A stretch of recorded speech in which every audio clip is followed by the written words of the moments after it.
I figured I wouldn't call Richard to say happy birthday right then, because he'd probably figure out that I had just remembered his birthday at 3 o'clock in the afternoon. Instead, I planned on surprising him with the perfect gift and the perfect lingerie, so he could have his best gift, some of me. I was hoping that my body would be on his mind and not the fact that I had really forgotten his day. El Monte and I moved through Neiman like two gazelles being chased by lions. We made quick work of picking out a gift for Richard, who, by the way, was very hard to shop for because he had everything you could possibly think of. But we'd finally found a few things that were exclusive enough for Richard's taste. A new pair of Salvatore Ferragamo loafers that hadn't even been put on the floor yet, and a pair of David Yurman cufflinks with black and canary diamonds in them. Those were both small, but the big gift was the hot La Perla number I found to wear. I was super excited. I loved to buy things for Richard. It just made me feel like I was doing something other than sitting around looking pretty and spending his money. When I pulled up to my front door, I was brimming inside with anticipation. Richard's car was there, and I couldn't wait to see his face when I showed him what I got for his birthday. More importantly, I couldn't wait to show him what I was going to do to him for his birthday. I shivered just thinking about the dick. Richard's shit was addictive and one of the many reasons I'd sacrificed so much to be with him for the rest of my life. I knew that being with Richard meant a safe, secure, financial future for me. Or so I thought.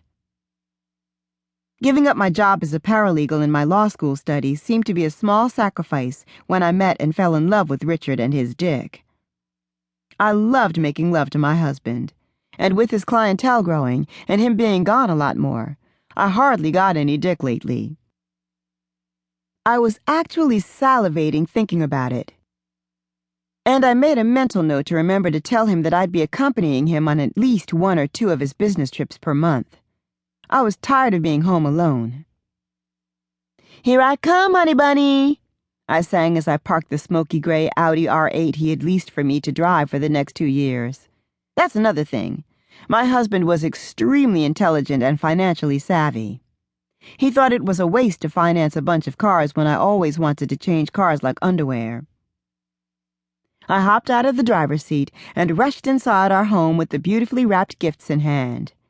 Sweat beads were lined up on my forehead, threatening to ruin the glue on my new hair. That's how bad I was rushing to get to my man. My heart sank as soon as I stepped inside our grand foyer. I almost tripped over bags on top of bags. I groaned loudly, because that could only mean one fucking thing. But he just got back. Where could he be going again? I thought to myself, exasperated and disappointed all in one. I eyed the bags good. That's when I noticed that it wasn't just his usual traveling bags by the door. There was much more this time.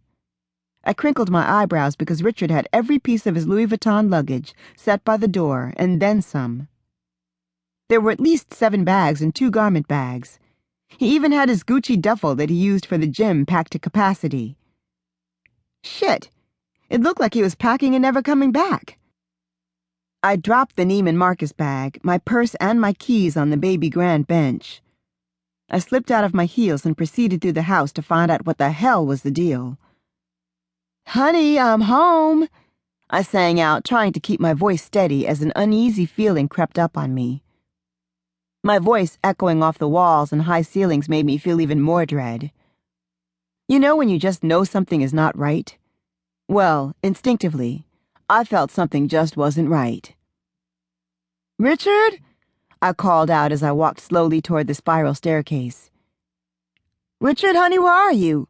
I called again, growing more frantic. Finally, he appeared at the top of the staircase. I looked up, my eyes as wide as dinner plates. I swallowed hard when I saw the look on his face.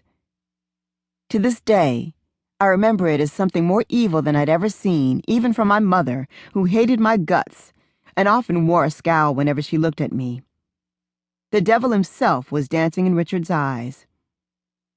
"Happy birthday, baby," I said, flashing a fake-ass smile. I was trying real hard to stamp down the sick feeling in my gut. Richard just looked at me steely-eyed and stone-faced.